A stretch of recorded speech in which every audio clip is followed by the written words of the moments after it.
السلام عليكم، اخباركم ايه؟ ان شاء الله هنعمل الطبق الجامد اللي انتوا شايفين ده بطريقه روعه جدا. هنعمل السمين بطريقه حلوه. طبعا هو ما فيهوش حاجات كتير، هو اللي كان عندي في التلاجة كيس فيه قطعتين كرشه وقطعتين فشه وقطعه واحده لحم.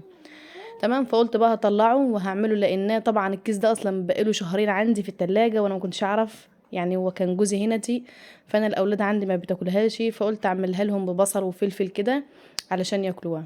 اول حاجه انا سلقتها، حطيت بصلايه، طماطمايه، ورق لورا، حبهان، توابل فراخ، وسلقتها. وبعد ما سلقتها قطعتها زي ما انتوا شايفينها كده، وحبتين من البصل وقرنين فلفل. تمام كده. اول حاجه، وده قرنين فلفل بيحرقوا، وللاسف طلع ما بيحرقوش يعني هم طلعوا برضو باردين. اول حاجه انا معايا طاسه فيها زبده، يعني مخلطه ما بين السمنه والزبده. وحطيت نزلت بالبصل بتاعتي، شوحتها تشويحه بسيطه خالص. طبعا انتوا عارفين ان السمين بيبقى فيها كلاوي وفيها فشه وفيها كرشه وفيها لحمه وفيها كبده وفيها قلب. طبعا الصينيه بتاع العيد دي حاجه تانية. دبلت معايا دوبك البصله كده، ورحت نازله باللحمه بتاعتي. انا عندي عامه ولادي ما بياكلوهاش ابدا، بس الكيس ده اصلا بقالي يجي اكتر من شهرين اقول الكيس ده فيه ايه، الكيس ده فيه ايه، وفي الاخر فتحته اتفاجئت بيه النهارده. فلو كنت عملته بطريقه غير كده ما كانوش هياكلوه، وهم برضو مش ما اظنش ان هم هياكلوه بس هنرميه يعني. انا عامه ما بجيبش الحاجات دي طول ما جوزي مش هناك، لان انا عندي ولادي قرفين او في الاكل. نزلت هنا بقى برشه فلفل اسود ورشه كمون ورشه بابريكا.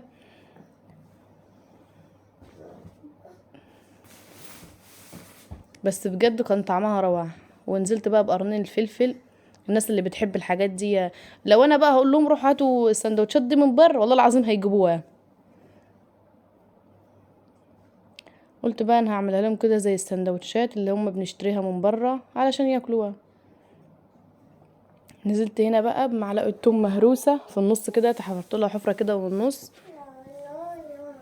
صلوا على النبي صلى الله عليه وسلم.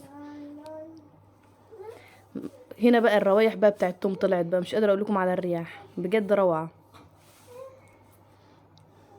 وهو برضو هو طلع في التلاجة ووفر، يعني سد طق الواحد اصلا بيحتار، مبقاش عارف يعمل ايه والله.